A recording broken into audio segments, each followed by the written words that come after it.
नमस्कार, मैं हूं वीरेंद्र कुमार झा और आप इस समय देख रहे हैं खबर तह तक।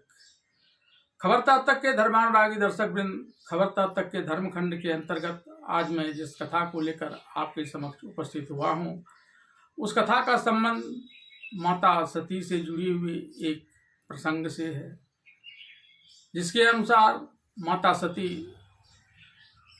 अपने पिता दक्ष प्रजापति के यज्ञ में बिना आमंत्रित पहुंचती हैं और वहाँ अपने पति भगवान शिव शंकर को सम्मान नहीं दिए जाने का दृश्य देखकर कुपित होकर उस हवन कुंड की अग्नि में ही अपनी प्राणाहुति देकर यह लीला समाप्त कर देती है। ऐसे में सवाल यह उठता है कि क्या अग्नि में यह सामर्थ्य थी कि वह भगवान शिव शंकर की प्रियतमा सती को दग्ध कर सके।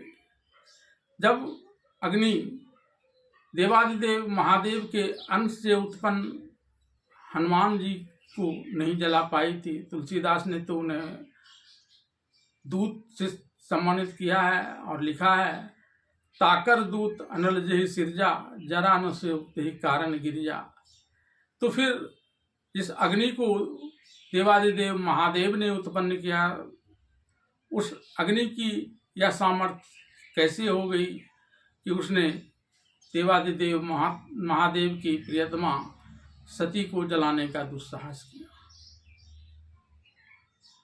या तो अग्नि ने सती को जलाया नहीं, या फिर कोई और सती की जगह अग्नि में जली। कुछ न कुछ रहस्य तो यहाँ जरूर छिपा हुआ है। आज श्रीमद् देवी भागवत पुराण के आधार पर मैं आपको उसी रहस्य से अवगत कराने जा रहा हूँ कि वो कौन थी, क्योंकि सती को तो अग्नि किसी हाल में जलाने की दुस्साहस नहीं कर सकती थी। श्रीमद् देवी भागवत पुराण के अनुसार जब माता सती ने देवताओं को एक विशेष दिशा में जाते हुए देखा, तो उसके पिता के घर की तरफ जा रहे थे, तो उन्होंने उनसे पूछा कि वे कहाँ जा रहे हैं, और तब उन देवताओं ने इन्हें बताया कि वे दक्ष प्रजापति के द्वारा आहुत यज्ञ में सम्मिलित होने के लिए जा रहे हैं। और तब माता सती ने देवादिदेव महादेव से अपने पिता के घर जाने की आज्ञा मांगी थी। भले ही भगवान शिव शंकर ने माता सती को यह बात कही थी कि अपने पिता के घर में भी यज्ञ आदि कार्यों में बिना आमंत्रित नहीं जाना चाहिए, लेकिन इसके बावजूद उन्होंने वहाँ जाने की अनुमति दे दी थी। और न सिर्फ जाने की अनुमति दे दी थी, बल्कि अपने अनुचरों से उन्हें वहाँ तक पहुँचवा भी दिया था। बेशक इस समय देवादिदेव महादेव माता सती के द्वारा भगवान राम, जो उनके आराध्य थे, उनकी परीक्षा जगदम्बा सीता बनकर लेने के कारण सती से कुपित थे, लेकिन यह बात उन्होंने किसी को बताई नहीं थी। ऐसे में अग्नि या हिमाकत कैसे कर सकती थी कि उनकी प्रियतमा को वह जला दे। लेकिन ऐसा हुआ, और अगर हुआ तो फिर इसके पीछे कोई न कोई बड़ा रहस्य जरूर छिपा हुआ है।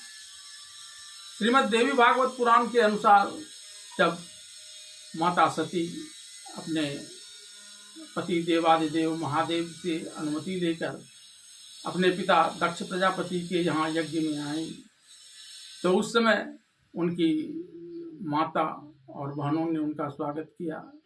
दक्ष प्रजापति ने भी स्वागत किया, भले ही उसने अनमने रूप से उसका स्वागत किया था। इसके बाद जब माता सती ने वहाँ भगवान शिव को अपमानित करने वाले कृत्य देखे, जिसमें देवादिदेव महादेव को यज्ञ का कोई अंश भी नहीं दिया गया था, तो वे कुपित हो गई।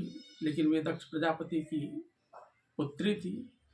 जैसे पुत्र अपने पितरों का पू नामक नरक से उद्धार करता है, वैसे पुत्री को भी यह अधिकार है। इसलिए उसने अपने पिता को सन्मार्ग पर लाने के उद्देश्य से उनके पास जाकर यह वचन कहे कि आपके इस यज्ञ में मेरे पति देवादिदेव महादेव को अपमानित करने वाले कृत्य किए जा रहे हैं और यहाँ तक कि उन्हें यज्ञ भाग भी नहीं दिया गया है। इस पर माता सती के पिता दक्ष प्रजापति ने देवादिदेव महादेव को अपमानित करने वाले शब्द कहे, जिसे सुनकर माता सती को बड़ा दुख हुआ। लेकिन इसके बावजूद उन्होंने अपने पिता को सन्मार्ग पर लाने के उद्देश्य से यह कहा कि अगर उनके पति देवादिदेव महादेव को यहाँ पूर्ण सम्मान नहीं दिया जाएगा तो वे इसी यज्ञ के हवन कुंड में अपनी प्राणाहुति देकर इस यज्ञ को अपवित्र कर देंगे। लेकिन इसका कोई प्रभाव दक्ष प्रजापति पर नहीं पड़ा, क्योंकि वे अहंकार में डूबे हुए थे। और तब माता सती वहाँ से चलकर यज्ञ मंडप की तरफ आने लगी। तब उन्होंने अपने मन में विचार किया कि वे तो देवादिदेव महादेव के साथ चिरंतन रहने वाली हैं और ऐसा नहीं करना उनके साथ बड़ा अन्याय हो जाएगा।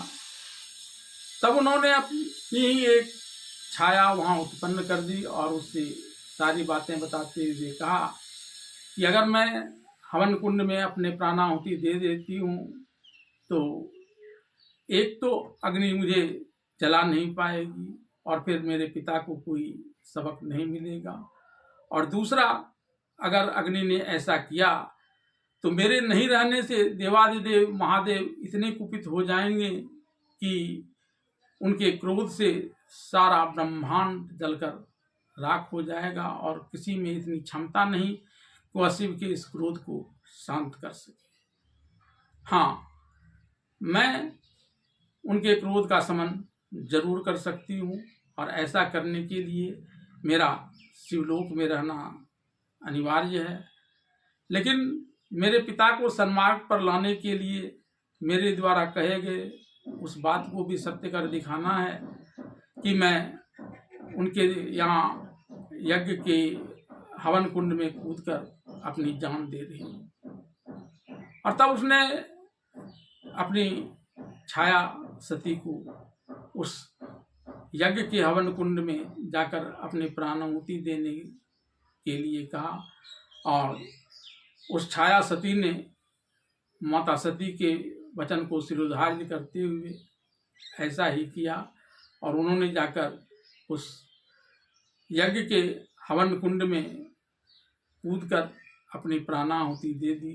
जिसके बाद की घटना से आप सभी परिचित हैं कि किस प्रकार से देवादिदेव महादेव कुपित हुए और उनके शरीर को लेकर, जो वास्तव में उनका नहीं बल्कि छाया देवी का था, तांडव करना शुरू कर दिया, जिससे पूरे ब्रह्मांड पर संकट मंडरा गया। और तब माता सती ने भगवान विष्णु को प्रेरित कर उनके छाया देवी के शरीर के अलग अलग टुकड़े कटवाकर देवादिदेव महादेव के क्रोध का शमन किया था। और इसके बाद दक्ष प्रजापति को भी अपने भूल का एहसास हुआ और उसने देवादिदेव महादेव की पूजा अर्चना की और उन्हें उचित सम्मान दिया।